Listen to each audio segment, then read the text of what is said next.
Purihin ang Diyos na dakila at makapangyarihan sa lahat. Miyerkules na naman po, midweek service na naman po natin. Tunay po na napakabuti ng ating Diyos. Hallelujah! Karapat dapat ang papuri at pagsamba sa Kanya lamang. Mga kapatid, naway nasa maayos kayong kalagayan sa mga oras na ito at patuloy ninyong nararanasan ang biyaya ng ating Panginoon. Anumang sitwasyon, anuman mga pinagdadaanan natin sa panahon nating kinalalagyan, laging magpasalamat at magpuri sa ating Diyos na makapangyarihan sa lahat. Katatapos lamang po ng ating celebration ng 34 years na anniversary po natin. Ang lahat ng tagumpay na meron tayo, walang iba yan dahil ang Diyos ang sumama sa atin. Kaya nga dapat ang Diyos ang laging napapasalamatan. Ano man ang meron tayo ngayon, hallelujah! Ano man ang mga pinagdadaanan natin, laging magpasalamat sa Diyos. At ngayong gabing ito, meron na naman siyang panawagan, meron na naman siyang salita na nais niyang iparating sa atin upang mapatatag ang ating pananampalataya. Kaya nga mga kapatid, alam kong excited ka nang makinig ng mensahe ng ating Panginoon. At ang Diyos, hindi po siya titigil para tayo mabusog sa kanyang mga salita.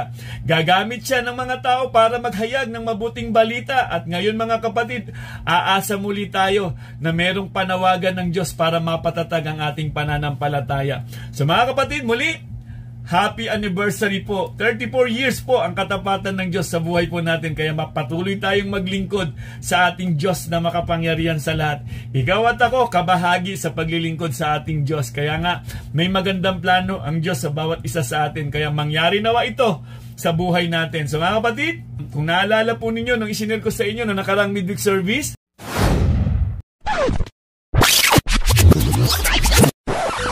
Spirit o flesh, pagtibayin ng isang matatag at masayang bahay-sambahan. Sa tunay na mga Kristiyano, mayroon talagang laban ng espiritual. Kapag makalaman ka, mahihirapan talaga tayo na humakbang sa ating pananampalataya. Kailangan malaman natin yung bawat atake ng kaaway sa panahon na ating kinalalagyan. Bakit may mga simbahan na para bang na-divide na, nasira na? Kasi nga, ang atake ng kaaway naririto na sa iglesia. Umaatake siya unti-unti, dahan-dahan niyang inaatake ang bawat Kristiyano. Ito po'y paalala ni Apostol Pablo para pukawin ang mga Kristiyano na naroon sa Efeso. Paalala po ito sa isang iglesia na dapat ay nagkakaisa, hindi po dapat nag-uunahan o para bang nagkakarerahan. Gusto niyang ipaalala yung kahalagahan ng gawain o ng simbahan. Hindi dapat ito para bang nag-asasapawan. Maganda makita natin sa isang iglesia na matatag at healthy, masaya ang iglesia kung saan ang banal na Espiritu ng Diyos ang kumikilos sa bawat mananampalataya. Mahalaga na meron tayong pastor sa ating local church, sa ating iglesia. Siya po ang mangangalaga sa atin. Siya po yung laging handang magpuyat para tayo pakainin ng salita ng Diyos. Inilagay ang mga pastor o lingkod ng Diyos para gabayan tayo sa tamang turo, hindi para tayo maligaw o magkanya-kanya. Imagine na lamang po natin ang mga tupang walang pastor. Nandyan yung mga mababangis na hayop na pwede silang aagawin. Mapapatatag lamang ang isang iglesia o bahay-sambahan kung ang mga kapatiran ay nagkakaroon ng malasakit at pag-ibig sa isa't isa. Kapag nagpapangsyon ng maayos ang bawat gawain sa ating local church, kumbaga gumaganap tayo ayon sa ating kaloob na banal na Espiritu, makikita ang isang iglesia na matatag yan. Paano natin mapapanatiling matatag at masaya ang bahay-sambahan? Magkaroon tayo ng pagkakaisa sa nararapat na pamumuhay, ang mga tinawag ng Diyos. Yung bawat pag-atin natin sa gawain ng Diyos, alam mo, nagdesisyon ka, nag-desire ka, meron diyang gusto ng Diyos na patatagin ang pananampalataya mo. Kaya maging sensitibo tayo sa pagkilos ng banal na Espiritu ng Diyos. Mamaya, kumikilos na pala ang banal na Espiritu ng Diyos. Tinitingin mo pa sa iba. Aminin natin kung sakali man naroon tayo sa kalagayan, Lord, hindi ko po kayang baguhin ang sarili ko. Magpakatotoo ka. Kapag may binanggit na salita ng Diyos, dapat mong unawain. Buksan ang puso at hayaan mong salita ng Diyos ang mangusap sa iyo at mapapagpala ka, kapatid. Kailangan i-examine mo yung sarili mo, Lord. Ano po ba yung nais niyong iparating sa akin? Maging katulad tayo ni Haring David. Hallelujah. Wala na siyang ibang sinisisi. Nang narinig niya ang propeta na nangusap sa kanya, hingi agad ng tawad. Pangalawa po mga kapatid, magkaroon ng pagkilala sa kaloob na ipinagkatiwala ng Diyos. Ang Diyos naglagay po siya ng mga pastor, naglagay po siya ng mga evangelista. In-equip niya po ito para tayo mapagpala upang hindi tayo madaya. Kapag tinignan ka ng ating Diyos, hindi niya titignan yung laki ng kayamanan mo o yung taas ng pinag-aralan mo. Yang pusong yan, handa ba yan sumunod sa akin? Pangatlo po mga kapatid, pagsikapan nating mabago ang pag-uugali at lumago sa pananampalataya. Kapag narinig na ninyo ang panawagan o pahayag na mula sa Diyos, huwag ninyong patitigasin ang inyong puso at nilalabanan mo. Kinakausap ka na, kinakatagpo ka na sa mensahe ng ating Diyos, pero ikaw hindi mo pa rin pinakikinggan. Kumbaga narinig mo, labas yan sa kabila. Kailangan matuto din tayo humakbang sa paglago ng ating pananampalataya. Tunay pong napagpala tayo sa mensahe ng ating Panginoon.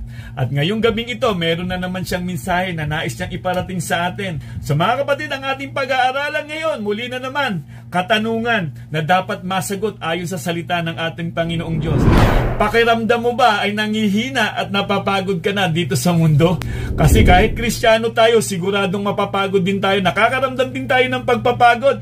Hanggat taglay natin ito, physical na kalagayan natin, talagang makakaramdam tayo ng kapaguran. Alam naman po natin, kahit ang mga sinaunang Kristiyano noon, nakaranas din sila ng kapagudan. Kapag nakakaranas na tayo ng pagod, kanino ba tayo pupunta? Saan ba tayo lalapit? Ito ang magandang basahin natin, ang salita ng Diyos. Isaiah chapter 40 verse 28 to 31. Hallelujah.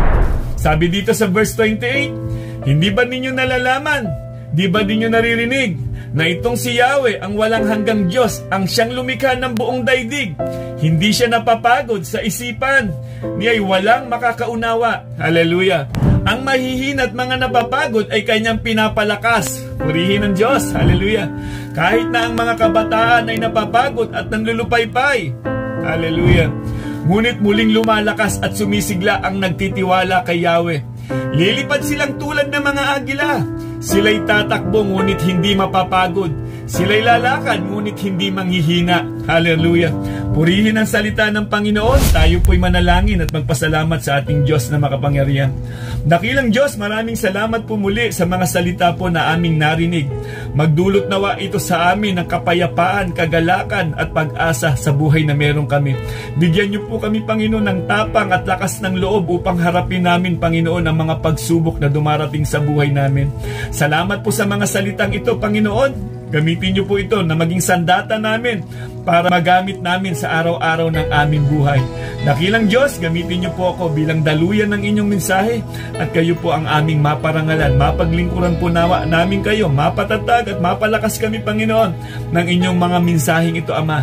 Dakilang Diyos, binabalik po namin sa inyo, Ama, ang papurit pasasalamat sa pangalan po na aming Panginoong Yesus.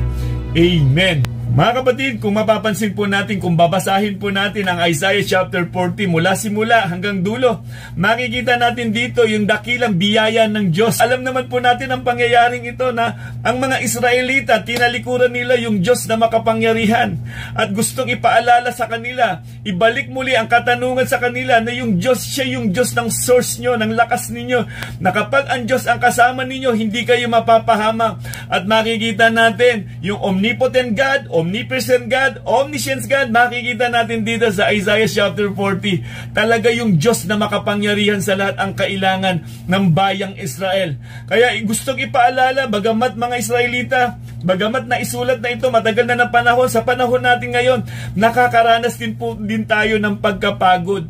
So marami tayong mga pinagdadaanan, kaya ito, alam natin, napaka-familiar na nitong salitang ito, yung verse na ito, at tuwing naririnig natin ang verse na ito, hindi ba nagbibigay sa atin ng kapanatagan, nagbibigay sa atin ng lakas ng loob na may Diyos tayong kasama sa panahon na ating pinagdadaanan. Yan ang nakalimutan ng mga Israelita. Yan ang nakalimutan nila kung bakit sila nakatawid sa ilang ng 40 years dahil yan sa lakas na nagmumula sa ating Diyos na makapangyarihan mula kay Yahweh. At nakita din po natin kahit tumalikod sila, yung biyaya ng Diyos, ipinanunumbalik muli sila. Ganyang kadakila ang Diyos natin, mga kapatid.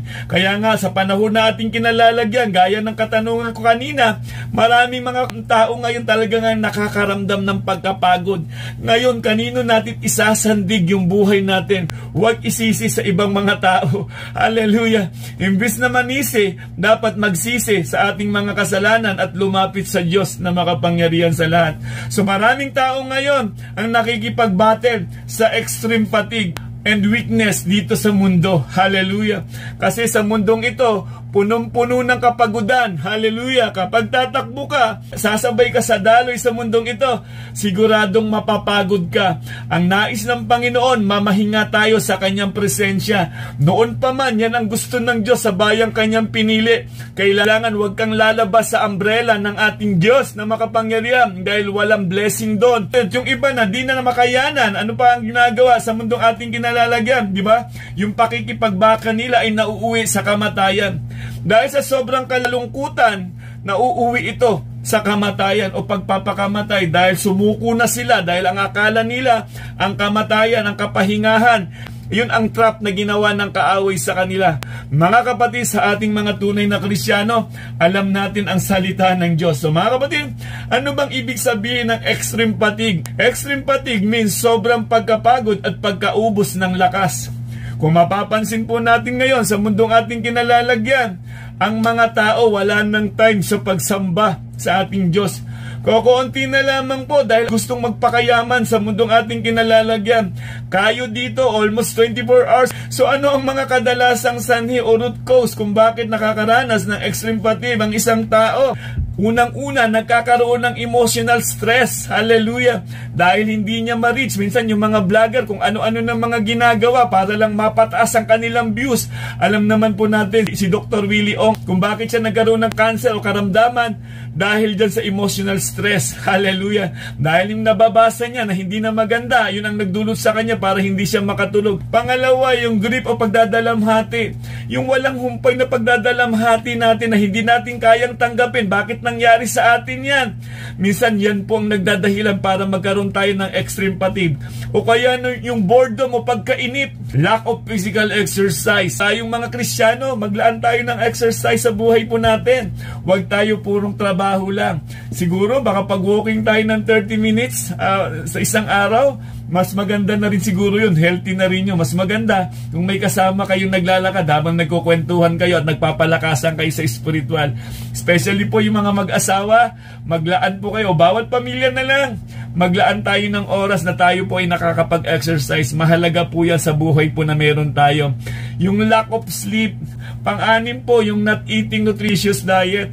Kailangan po natin yung mga masustansyang pagkain. Kung naaalala ko lang ng mga kabataan namin, nung nakopoy nasa probinsya pa, bihira kaming kumain ng mga baboy o mga taba-taba na yan. Kadalasan ng mga kinakain namin doon, mais, kamote. Pero ngayon, sa panahon natin kinalalagyan, halos lahat na ata na wala ng nutrisyon ng mga kinakain na kawawa. Yung mga kabataan po ngayon, maraming mga kabataan na addict na po sa mga noodles. Bata pa lang, nagdadialysis na. Nasira na ang kidney. Kaya nga minsan yan po nakakapagdulot din po sa atin ng sobrang fatigue. Kaya mag-ingat tayo. Huwag tayong makiayon sa takbo ng sanlibutan ito. Kailangan matuto tayong magdisiplina sa templo ng banal na espiritu, ang ating katawan. Kailangan din po natin itong pangalagaan, mga kapatid. May panahon para sa paghahanap buhay at pagtatrabaho. May panahon sa pagsamba sa ating Diyos na makapangyarihan. Ang isang Kristiyano rin bilang isang tao ay nakakaranas ng spiritual fatigue. Hallelujah. Ano-ano naman itong mga nararanasan nating spiritual fatigue? Bilang isang Kristiyano, sa isang Kristiyano, ang spiritual fatigue ay kahalintulad din ng salitang spiritual weakness o pagkaubos ng lakas para magpatuloy sa takbuhin. Minsan may mga Kristiyano o kasamang mga Kristiyano talagang i-drain ka, uubusin yung pasensya mo. Kapag hindi natin natutunan kung paano i-handle yung mga ganitong bagay, sigurado, mauubos ka rin, magkakaroon ka rin ng parang tinatawag nating spiritual fatigue. Alam naman po natin ang mga kwento sa Bible, magiging si Moises, di ba? Dahil nga sa mga kasama niya mga reklamador. Alam naman natin yung kwentong ito. Ang mga Israelita, naghanap sila ng karne at gusto nilang makakain doon sa disyerto. Alam naman natin kung gaano kalaki ang bilang ng mga Israelita. Nang nagreklamo na ito, naapektuhan si Moses. Alam natin kung ano sinabi niya, di ba? Nagreklamo siya sa Diyos. At yun nga, darating talaga sa panahon natin, kahit mga Kristiyano na tayo, minsan darating tayo sa ganung kalagayan, pero alam naman po natin kung ano ang dapat panglaban sa mga ganitong sitwasyon. Naging si Job po, makikita natin na ang buhay daw ng tao ay punong-puno ng pagod, tulad ng kawal na pilit na pinaglilingkod. Kung meron extreme fatigue sa mundong ating kinalalagyan, meron ding spiritual fatigue. Mapapagod ka kapag hindi natin kayang lunasan ito sa pamamagitan ng salita ng Diyos. Kagaya ng pagkakahambing ni Apostol Pablo sa mga Kristiyano sa isang atleta, ang atleta ay napapagod din at nanghihina. Hallelujah! Sa simula ay malalakas pa sila, pero habang pahirap ng pahirap ang training, unti-unti nang nauubos ang lakas nila, napapagod at nanghihina na. Kahit mga pastor, nakakaramdam po ng pagkapagod. Nakakaramdam din ng spiritual fatigue. Hallelujah! Mas madalas nga ang atake ng kaaway sa mga pastor. Kaya kapag pagod na at nanghihina na, ano na ang kasunod ng isang tao? Ang magreklamo. Hallelujah. Napakadali na lang manisi. Kapag pagod ka na, bakit para bang ang pakiramdam mo ikaw na lang ang kumikilos at yung iba, bakit parang paisi-isi lang? Madali na lang magreklamo. Kapag nakakaramdam ka na ng ganyang kapatid, kontrolin mo yung sarili mo. Tandaan mo yung bunga ng banal na Espiritu sa atin, yung self-control. Mahalaga po yan. Baka kung ano na ang lumabas sa ating mga labi at magdulot naman ito ng kalungkutan sa ating Diyos na makapangyarihan sa lahat. Kung ibababa po natin sa nabasa natin kanina, sa Isaiah 40 verse 27, sabi dito, Israel, bakit ka ba nagrereklamo na tila hindi pansin ni Yahweh ang kabalisahan mo o hindi inalalayan sa kapihang nararanasan? Hallelujah! Minsan ganyan ang kalagayan ng mga tao. Nung una, binigyan tayo ng Diyos ng karunungan sa mga pag-atake ng kaaway sa ating isipan. Bago tayo magdesisyon, kailangang tanungin muna natin, test ba ito o trap? Hallelujah! Teka lang, para malaman natin, ito ba'y nakaangla sa kalooban ng Diyos? Kung hindi nakaangla sa kalooban ng Diyos yan, siguradong trap yan. At upang di tayo madaya ng kaaway sa ating mga desisyon, muli tayong pinaalalahanan ng mensahe ng flesh versus spirit. Kung paano ang isang maling desisyon ay maaaring magdulot upang ang katatagan at kasiyahan ng isang bahay-sambahan o pamilya ay masira ng kaaway. Kaya nga dapat sa isang mga tunay na Kristiyano o sa isang bahay-sambahan, dapat ang nangingibabaw dito ang banal na Espiritu ng Diyos na meron tayo. Dahil sa isang iglesia, hindi po pare-pareho ang mga plano ng isang tao. Hindi po pare-pareho ang mga desisyon ng isang Kristiyano. May kanya-kanyang desisyon yan. Pero titiyakin ko sa inyo mga kapatid, may isang espiritu na nagtuturo sa atin kung saan tayo dadalhin yan. Kaya nga dapat nangingibabaw ang pagkilos ng banal na espiritu sa ating local church. Hindi naman hihinto ang kaaway sa gawain niya. Kaya nung una pa isa-isa ang atake. Ganyang katuso ang kaaway. Sa isipan muna ang trap niya. Kung hindi ka nahulog, flesh mo naman. Alam niyang mahina ang flesh, pero dahil natutunan natin kung nahahayaan nating manaig ang gawa ng flesh sa buhay natin, ay hindi pala tayo magkakaroon ng bahagi sa kaharian ng ating Diyos. Kaya kapag hinahayaan natin na ang flesh ang nangunguna sa buhay natin, dadalhin tayo nito sa kapahamakan. Dapat Espiritu ng Diyos ang siyang manguna sa buhay na meron tayo. Ngayong sabay ang atake niya sa isip at katawan. Kapag pinipilit na gawin ng katawan natin yung mga bagay na hindi natin kaya, pakiramdam natin ay talunan tayo. Nangihina na tayo. Ganon din sa usapang espiritual. Nabubugno tayo kapag nakatuon tayo doon sa mga bagay na pinanampalataya na nating gawin pero di natin magawa. Sa halip na kung ano ang pinagagawa ni Jesus sa atin at yung magagawa ni Kristo kaysa sa kaya nating gawin. Isa nakapokus tayo doon, nakala natin ito talaga ang plano ng Diyos. Maging si Pablo nung una akala niya naglilingkod siya sa tunay na Diyos. Akala niya nung tinutugis niya ang mga Kristiyano ay naglilingkod siya sa tunay na Diyos. Pero nung nakatagpo niya ang ating Panginoong Jesucristo, nagkamali pala siya. Kung minsan ganyan ang pamamaraan ng Panginoon. Kaya nga napakahalaga na dapat makita natin kung ano ba talaga ang layunin ng Diyos sa isang tao, sa isang Kristiyano. Kailangan makita natin ito mga kapatid, base sa salita ng Diyos kung ano yung kalooban ng Panginoon. Sa mga kabataan dyan, kapag alam mong hindi Kristiyano o hindi mananampalataya yan, kailangan nating maintindihan, huwag tayong makipamatok sa hindi nating kapananampalataya.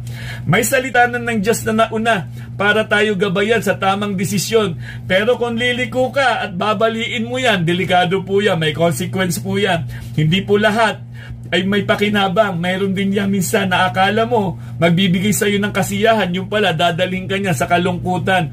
Kaya nga mahalaga na dapat nasusunod lagi kung ano ang salita ng Diyos, doon dapat tayo pumanig.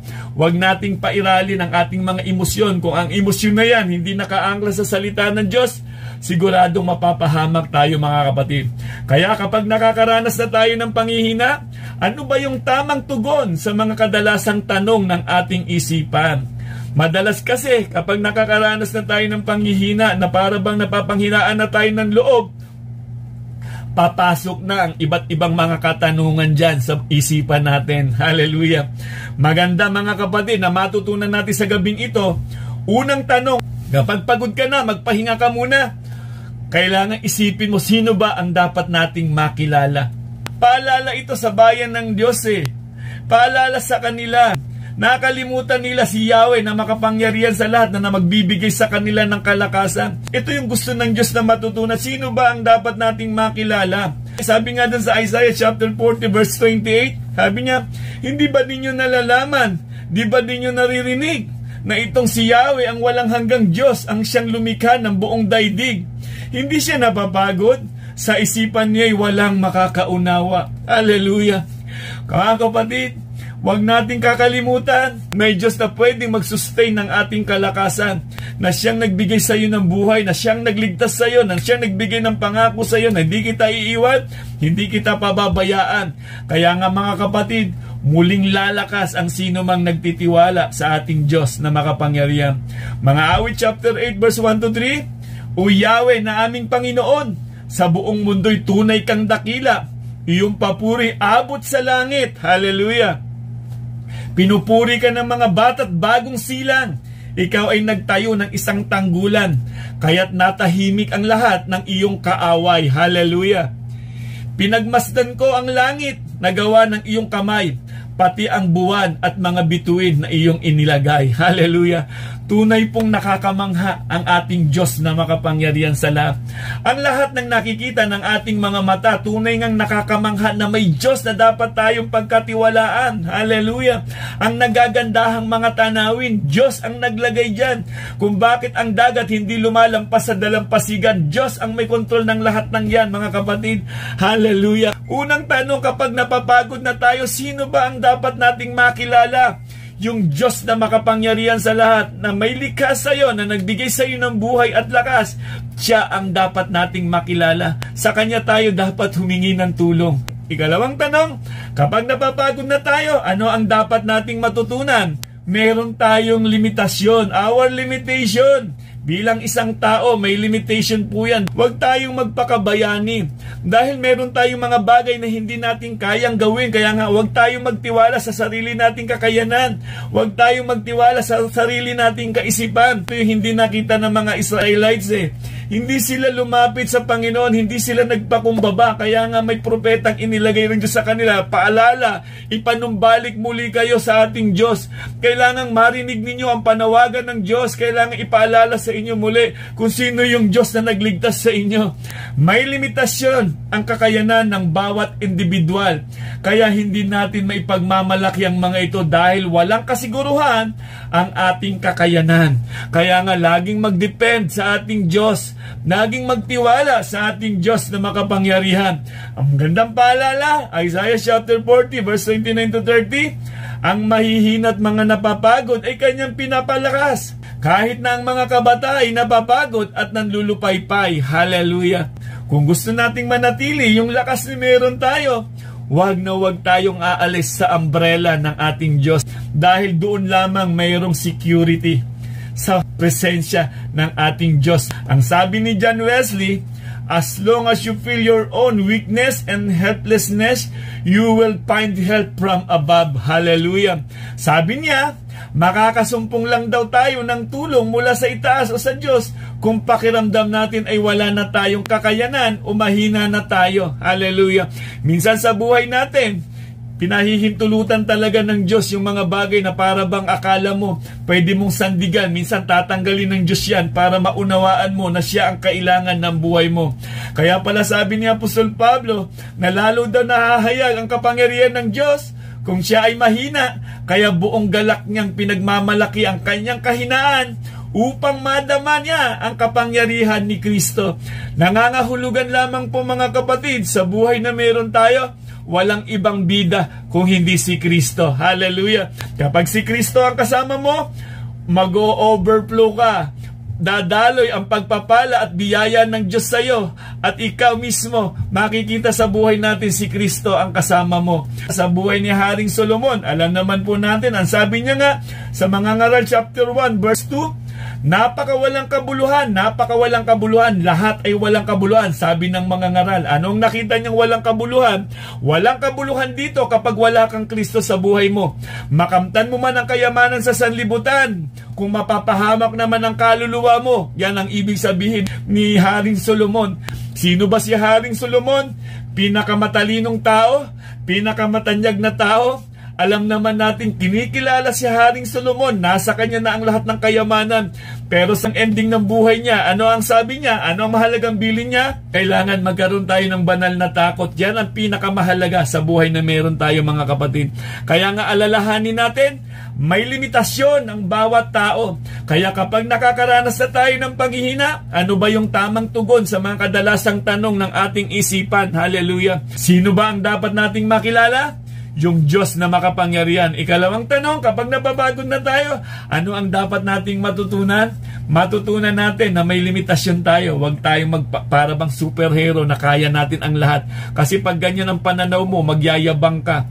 Mahirap makakilos ang Diyos sa buhay kung ang isang tao ay napakayabang. Kailangan huwag natin titignan na nakahihigit tayo sa ating kapwa. Matuto tayong irespeto ang bawat isa sa atin. Hallelujah.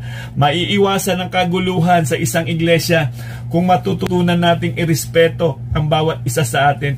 Kailangan makita dito ang pagmamahalan. Hallelujah. Ikatlong tanong, kapag napapagod na tayo, kanino tayo magtitiwala? Hallelujah. Yung Diyos na nagbigay sa atin ng buhay. Kailangan natin ito maitanim sa puso at isip natin.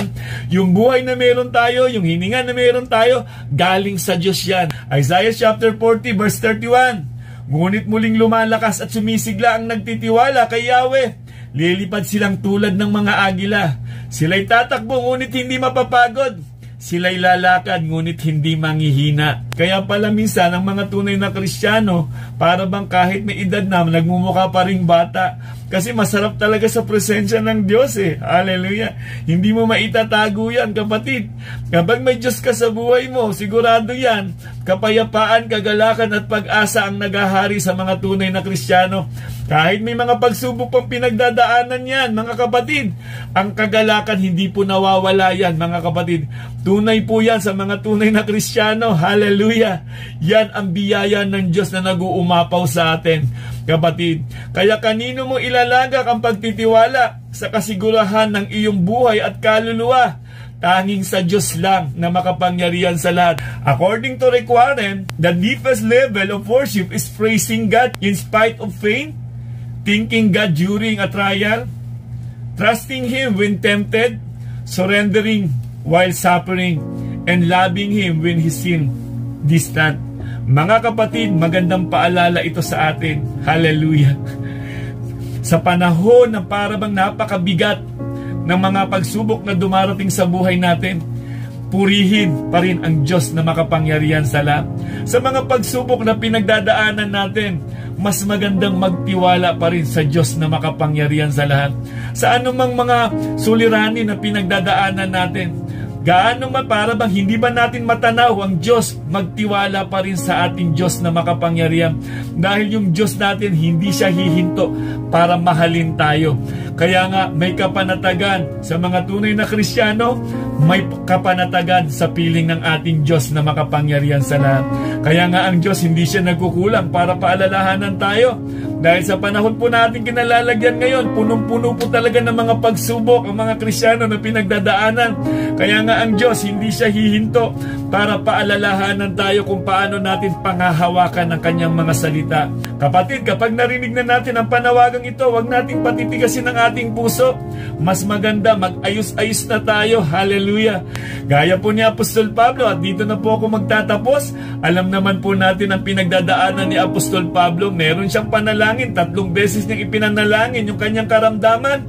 Pero gusto kong makita ninyo kung ano ang naging sagot ng ating Panginoon. Siguro, madalas niya na rin itinatanong ito sa kanyang isipan. Siguro nagdulot na rin ito sa kanyang panandalian na para bang hindi magtiwala sa Diyos.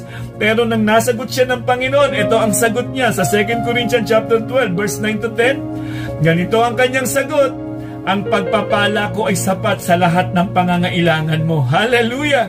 Lalong nahahayag ang aking kapangyarihan kung ikaw ay mahina. Kaya't buong galak kong ipinagmamalaki ang aking mga kahinaan upang lalo kong madama ang kapangyarihan ni Kristo. Hallelujah! Dahil kay Kristo, walang halaga sa akin kung ako may mahina, kutyain, pahirapan, usigin at magtiis, sapagkat kung kailan ako lalong mahina, saka naman ako nagiging malakas. Hallelujah! Isang napakagandang halimbawa na makikita natin kay Apostol Pablo. Naranasan niyang kutyain siya. Naranasan niya na hindi siya tanggapin sa mundong ito. Pero ano ang sabi niya? Sabi niya kung kailan daw siya mahina, saka naman daw nahahayag si Kristo sa buhay natin. Mga kapatid, para bang pakiramdam mo, nagkakaroon ka ng spiritual dryness, maaaring kaaway yan, na para bang pinalulungkot ka niya. Pero ito si Apostol Pablo, makita natin, sapagkat kung kailan ako lalong mahina, saka naman ako nagiging malakas. Yan ang mga tunay na Kristiyano. Dahil si Kristo ang kasama natin. Maging si Apostol Pablo, alam niya kung sino ang nagpapalakas sa kanya. Walang iba kundi si Kristo. Kaya hindi solusyon yung magtatampo tayo, aalis tayo sa isang congregation at hindi na tayo sasama sa ating mga kapatiran.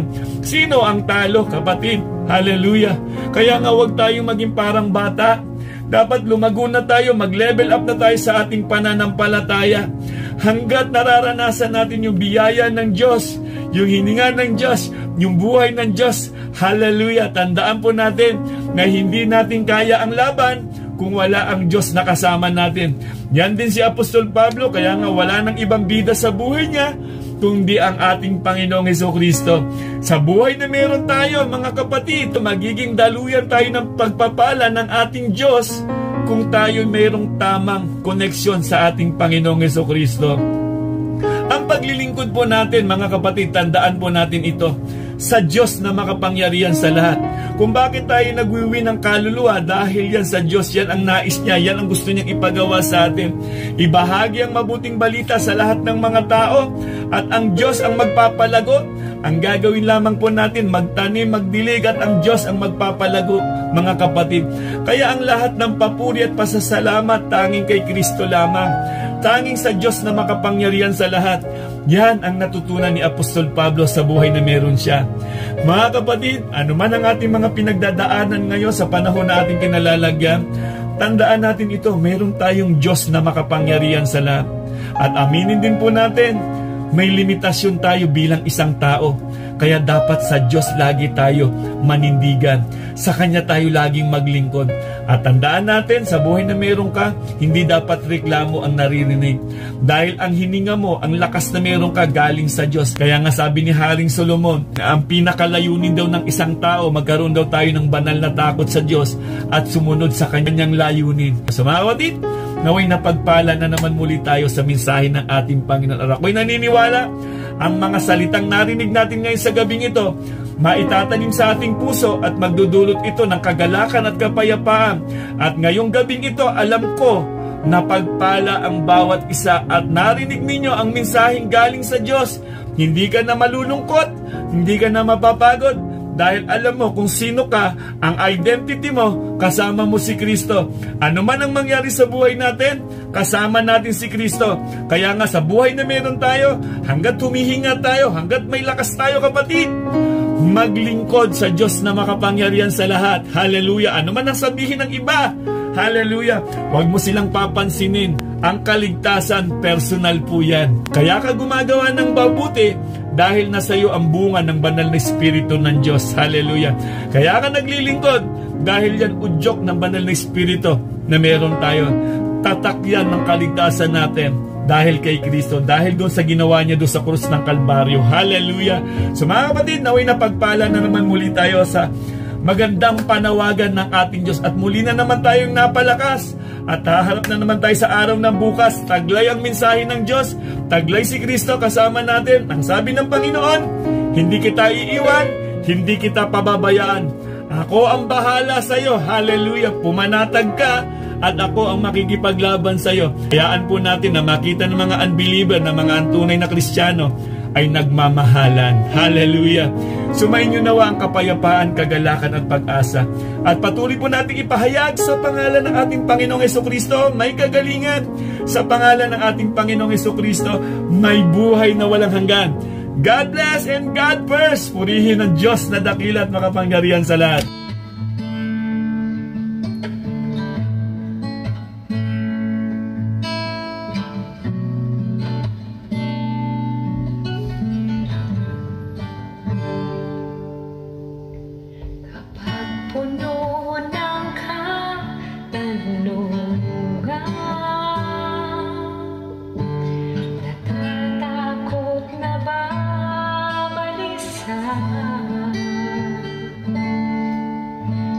Jesus, ikaw ang kasagutan. Pag-asa ko'y sa'yo nagmumula. Kapag nagugulo, mihana, nababalot ng panghihina. Sa iyo magtitiwala, habang buhay maniniwala. Ikaw ay Diyos sa lahat ng sandali at sa bawat pangyayari. Di nagkakamali. Ikaw ay Diyos, nabuhay na muli, at sa puso ko'y lagi mananatili. Ikaw ay Diyos.